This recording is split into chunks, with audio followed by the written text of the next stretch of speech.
Usai diterpa isu tak sedap, kondisi rumah tangga Aufar Hutapea terungkap.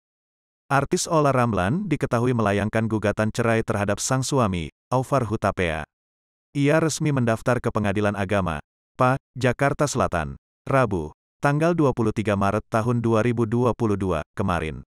Menurut Humas PA Jakarta Selatan, Taslimah, jadwal sidang perdana Olla Ramlan sudah keluar. Taslimah menerangkan, sidang perdana akan digelar 2 minggu lagi, yakni, pada Rabu, tanggal 4 April tahun 2022, mendatang dengan beragendakan mediasi. Pihak PA Jakarta Selatan pun mengimbau, Olla Ramlan dan Aufar Hutapea hadir ke persidangan. Namun Taslimah tak bisa memberikan waktu pasti pukul berapa persidangan digelar.